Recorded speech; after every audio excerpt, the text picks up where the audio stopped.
whose normally crowded market in the central China city of Wuhan sits eerily desolate. This is ground zero for the illness sparking global unease. Power of the federal government in this effort today, I am officially declaring a national emergency.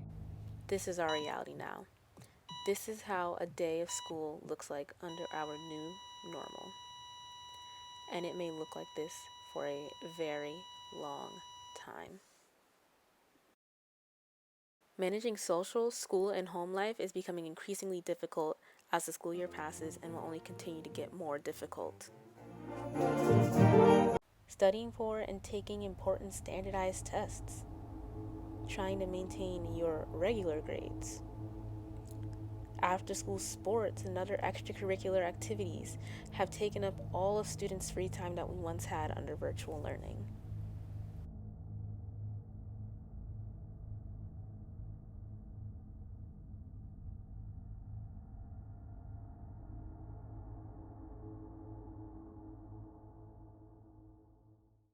Threshold 1 million confirmed cases of coronavirus in the U.S. The country with the most cases continues to be the U.S., with more than 200,000. Death toll from the COVID-19 outbreak has topped 56,000, but more evidence is emerging that the actual death toll is far higher. What we all fear is a vicious cycle of public health disaster, followed by economic disaster, followed by public health disaster, followed by economic disaster.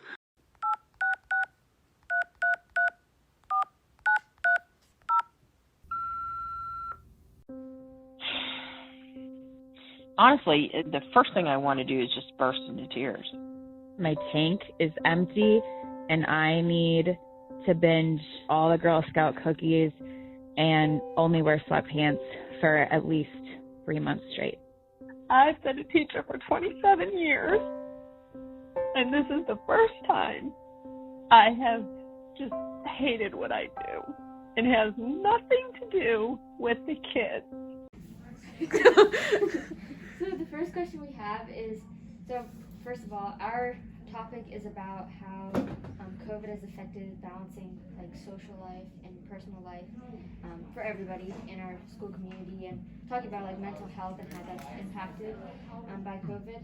So our first question is, describe how you have built a sustainable work/life balance after COVID.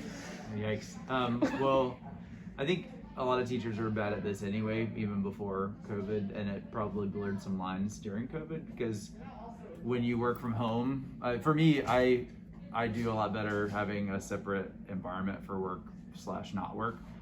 But when all that was in the same place, it became a struggle. So even mentally, it's like, okay, well, I'm gonna work more at home now. You know, I guess that balance became blurry. But I've always thought that establishing boundaries for yourself is important. So like compartmentalizing when I'm devoting myself to work and when I'm devoting myself to not be working, and try not to blur those. For example, like checking email habitually outside of work is really easy to do for all of us, right? So, but if just being engaged with whatever you're doing outside of work versus letting yourself get really distracted by work. You know, there's the Outlook app on your phone, and you can even have all the notifications turned on, and like every time somebody sends you an email, it pings you. It's like, that's really unhealthy, because when you're you're at home on the weekend, you shouldn't have to be accessible for work, and unless you just want to be that way. But it's almost like being on call as a doctor or something. It's like you're almost always on standby to go shift into work mode. But I try to establish boundaries. That's the most important thing. Like when I'm going to work and when I'm not going to work, but be fully invested in both. More than half of students in the U.S. will be studying virtually when they go back to school or have already gone back to school. They wanted us to separate out virtual academy classes and in-person classes. And to do that at the last minute literally was just horrific. To find out the opinion of our student body, we surveyed a group of 31 students on the switch, and 100% said that they preferred in-person school. When asked about their quarantine experience, about 36% of the respondents said that quarantine was a good experience. When asked why, there were a variety of responses. A lot of the negative responses had to do with mental health, and the positives mostly involved family. Some even mentioned how virtual learning wasn't their style. but legitimately, I think coming back from COVID, there's a desire to like do everything. My life is not balanced at all.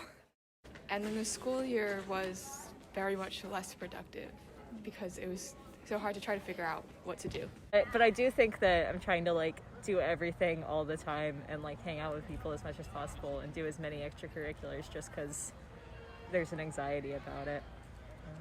I went to hug them. You're doing this like, do we hug? Do we not hug? Like, that's a step we would have never done before, right? Like to just be scared of your friends in a way, but like you're not, but you are.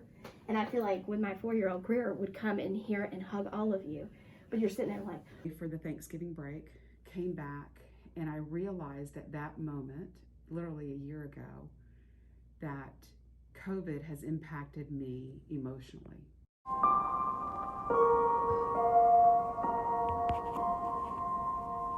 Trying to maintain the same relationships we had before COVID, spending time with people we haven't seen in possibly 2 years, coping with close friends or family that may have contracted the virus, or possibly even died from COVID-19, has only and will continue to become more difficult, especially as the possibility of fully returning to normal continues to fluctuate. We asked our respondents to rate how hectic their current schedule was on a scale of 1 to 5, 1 being easygoing and 5 being extremely busy.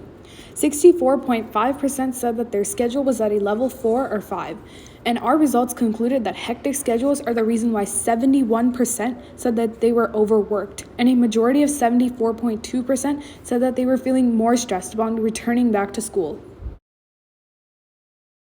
When you went to counseling school, you had to go into counseling.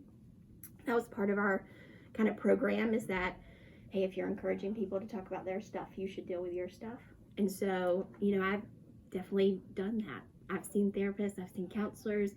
I have to take care of me too, because if I'm not filling my cup, I can't help yours, I always say that airplane thing, when you get on the airplane, they're like, you got to put your oxygen mask on before you help somebody else. That is what mental health is that you want to help all your friends and you want to be there for them and you want to help your parents and the people you love.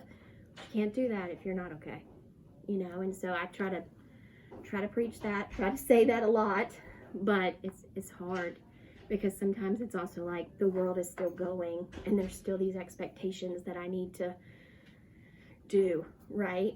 But the world's different, so how do we make it out of that? Mm-hmm. And I think the best thing that we do is it's together, and it's saying, I need help, or saying, I'm okay right now, do you need help?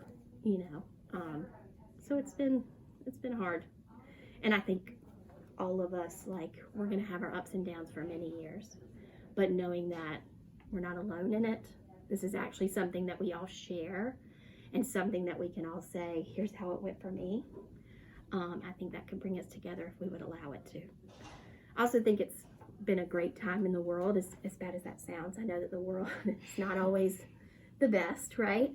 But it's shed some really big lights on some disparities in our classrooms, in our schools, in our communities, in our world, that gives us the space to talk. And we need to talk. Even when it's really hard, we've got to talk. So I think that's what I learned in my home, what I try to do here at school, and what I'm going to try to stretch that out every single day. How can it impact in a good way for me and for others? So it's been really hard.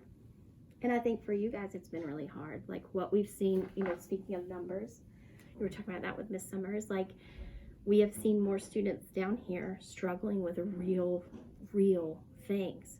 And I think we could say it's more. I'm not sure it's more. I think it's more people are willing to say, I need something different, and I'm willing to say, I need help right now. There might be more, statistically, yes, but I think it's really just also allowing the space to say, I'm not okay, and I need something now. I think it's really helped people to know it's okay to ask for help. So, it has gone up though, big time. During virtual learning, everyone was laid back and there weren't that many things to do or to worry about. Now that we've switched to in-person learning, things aren't as easy and things take a lot more time than they used to. The switch has taken a toll on the mental health of students and teachers alike. So I feel like I was young to having a child, so she was 2 when everything started. And we used to go out to eat, we would be with family, we would have friends, like everything we did had a social calendar. But I at first was really upset about that because I'm like, she's 2, she should be with friends, let's go places, let's do things. Well, then you can't.